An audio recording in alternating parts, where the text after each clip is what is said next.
नमस्कार, आप सभी का स्वागत है। आज के इस वीडियो में हम बात करेंगे प्रस्तावित कार्य के बारे में, यानी कि प्रस्तावित कार्य होता क्या है। सबसे पहले आपको हम बता दें कि प्रस्तावित कार्यों को अंग्रेजी में कहते हैं प्रोपोज्ड वर्क। यदि प्रस्तावित कार्य की अंग्रेजी की बात करें तो होता है प्रोपोज्ड वर्क, यानी कि जिसका प्रस्ताव किया गया हो या किसी कार्य को करने हेतु रखा गया विचार, यानी कि आइडिया, उसे हम लोग कहते हैं प्रोपोज्ड यानी कि प्रस्तावित कार्य। अर्थात आप कह सकते हैं कि निष्कर्ष आधारित कार्य जिसे संपन्न करना होता है उसे हम लोग प्रस्तावित कार्य कहते हैं। या फिर इसे आप यूँ समझ सकते हैं कि जिस कार्य को संपन्न करने के लिए मंजूरी मिल गई है उसे हम प्रस्तावित कार्य कहते हैं। जैसे कि किसी सरकारी योजनाओं में होता है, यानी कि कोई भी कार्य करने के पहले उसकी एक परिकल्पना तैयार करना कि वो कार्य किस ढंग से कंप्लीट होगा, कैसे कार्य पूरा करना है, उसको हम लोग कह सकते हैं प्रस्तावित कार्य। फॉर एग्जाम्पल, जैसे मुझे वीडियो बनाना था तो वीडियो बनाने से पूर्व मैंने एक परिकल्पना की, मुझे कहाँ रिकॉर्ड करना है, एक व्हाइट बोर्ड चाहिए, एक मार्कर चाहिए, कैमरा चाहिए, कुछ कंटेंट चाहिए जिसके आधार पर हम इस वीडियो का निर्माण कर सकें, कुछ एलिमेंट चाहिए। तो उन सभी पर हमने पहले विचार किया, फिर उन सब चीज़ों को लाया, फिर वीडियो निर्माण कर रहे हैं। उसी प्रकार से कोई भी कार्य को आप करने से पहले जो एक प्रक्रिया बनाते हैं, खाका तैयार करते हैं, उससे हम लोग कहते हैं प्रस्तावित कार्य। ये तो हो गया नॉर्मल पॉइंट ऑफ व्यू से, लेकिन यदि हम शिक्षा के दृष्टिकोण से देखें, शिक्षा के पॉइंट ऑफ व्यू से देखें तो हम जानेंगे। तो आप शिक्षा के दृष्टिकोण से यदि हम बात करते हैं तो पता चलता है कि जो पाठ्य हमने पढ़ लिया है उसी से संबंधित कुछ कार्य जो कि प्रायोगिक होते हैं उन्हें हम प्रस्तावित कार्य के अंतर्गत रखते हैं। प्रस्तावित कार्य क्या होते हैं? प्रैक्टिकल टर्म में होते हैं। इसे आप यूँ कह सकते हैं कि प्रस्तावित कार्य प्रैक्टिकल होते हुए भी सैद्धांतिक यानी कि थ्योरेटिकल पर आधारित होते हैं। आप सभी देखते होंगे कि प्रत्येक विषय का अपना अलग अलग प्रस्तावित कार्य होता है जो कि उस विषय से संबंधित होता है। प्रस्तावित कार्य जो है पाठ्यचर्या यानी कि करिकुलम का भी हो सकता है या फिर पाठ्यक्रम यानी कि सिलेबस का भी हो सकता है।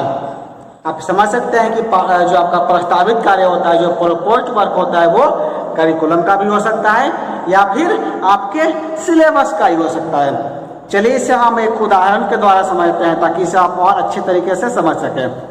मान लीजिए कि आप कोई भी कोर्स कर रहे हैं, जैसे कि आप मान लीजिए आप डीएलएड कर रहे हैं या बीएड कर रहे हैं, तो जो आप डीएलएड या बीएड कोर्स कर रहे हैं तो जो उसका पाठ्यचर्या यानी कि करिकुलम है उसका प्रस्तावित कार्य यह हो सकता है कि आपको विद्यालय आधारित गतिविधि को संपन्न करना है या फिर शिक्षक बनने से पूर्व आपको विद्यालय के कार्यों का आकलन एवं मूल्यांकन करना है। ठीक उसी प्रकार यदि हम पाठ्यक्रम की यदि हम बात करें तो पाठ्यक्रम में जैसे कि मान लें कि हम डीएलएड के आपका डीएलएड का पाठ्यक्रम है, एक पेपर कोड है F12 के यदि आप सिलेबस देखेंगे तो यहाँ पर देख लिखा हुआ प्रस्तावित कार्य F12 आपका है शिक्षा में सूचना एवं संचार तकनीकी आईसीटी का आपका ये सिलेबस हो गया। F12 का सिलेबस है और इस सिलेबस का क्या यहाँ पर प्रस्तावित कार्य दिया हुआ है। यदि एक एक हम जाने तो पहला आपका प्रस्तावित कार्य यहाँ पर हमको दिख रहा है, लिखा हुआ है कि शिक्षण में प्रयुक्त आईसीटी के उपकरणों जैसे कि रेडियो, टीवी, कंप्यूटर, प्रोजेक्टर इत्यादि का अध्ययन, परिचय, प्रयोग की विधि, विशेषता या शिक्षण में उपयोगिता, इसे आप कैसे प्रयोग करें, यानी कि जो जितने भी आईसीटी के उपकरण हैं जैसे कि रेडियो, टेलीविज़न, प्रोजेक्टर, कंप्यूटर, इन सभी का हम शिक्षा में कैसे प्रयोग कर सकते हैं। अब देखिए एक थ्योरेटिकल टर्म भी आपको लिखना भी है और इसका प्रायोगिक संदर्भ ये होगा जिसका आपको प्रयोग करना है, ठीक है ना। उसी तरह यदि हम सेकंड की बात करें तो इसमें सेकंड आपका दिया हुआ है कि आप अपने चारों ओर देख कर बताएं कि कंप्यूटर एवं मोबाइल का प्रयोग कहाँ होता हुआ आपको दिख रहा है, इसकी एक सूची तैयार करें। आप अपने मोबाइल के एप्लीकेशन की सूची बनाएं तथा उसके उपयोग के बारे में बताएं। यानी कि आप मोबाइल का प्रयोग करते हैं तो आपके मोबाइल में कौन कौन सा एप्लीकेशन है, उस एप्लीकेशन की उपयोगिता क्या है, कार्य क्या है, उसको पूरा सूची तैयार करना। यानी कि पूरी तरह से आप कहते हैं थ्योरेटिकल टर्म है, लेकिन हमें प्रायोगिक संदर्भ में तैयार करना। अब जैसे मान लीजिए कि मेरे पास एक मोबाइल है, अरे मोबाइल है, अब इस मोबाइल का हम देखते हैं कि मेरा क्या है, क्यों कौन कौन सा एप्लीकेशन है। आप देखते इतने सारे मोबाइल में क्या है, सब ये सब ऐप है, इतने सारे ऐप का हम प्रयोग करते हैं। तो ये सभी ऐपों का प्रयोग हम अपने कार्य में करते हैं। तो किस ऐप का क्या यूज है, हम क्यों करते हैं, हमें इससे फायदा क्या होता है या नुकसान क्या है, इन सबों को आपको एक लिस्ट तैयार करनी है। तो ये सब होते हैं प्रस्तावित कार्य।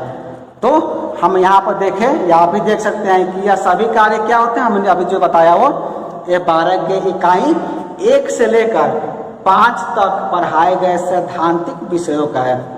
जो कि आपका 12 में जो यूनिट आप देखेंगे सिलेबस में कि आपको आपके सिलेबस को 5 अध्याय में बांटा गया, यानी कि इकाई 1 से लेकर इकाई 5 तक।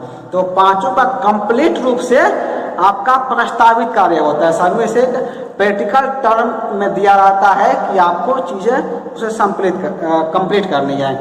यानी हम कह सकते हैं, इसे आप याद भी रख सकते हैं कि ये क्या होता है, सभी कार्य प्रायोगिक होते हुए भी सैद्धांतिक पर आधारित होते हैं। यानी एजुकेशन के पॉइंट ऑफ व्यू से एक लाइन में आप आसानी से कह सकते हैं कि प्रस्तावित कार्य क्या होता है, प्रायोगिक होते हुए भी सैद्धांतिक पर आधारित होता है। आई होप आप समझ गए होंगे प्रायोगिक कार्य क्या होता है। इस वीडियो का जो है हिंदी नोट्स भी आपको इस वीडियो के डिस्क्रिप्शन बॉक्स में मिल जाएगा, जहाँ से आप इसका हिंदी नोट्स भी प्राप्त कर सकते हैं। तो आज के वीडियो में इतना ही, धन्यवाद।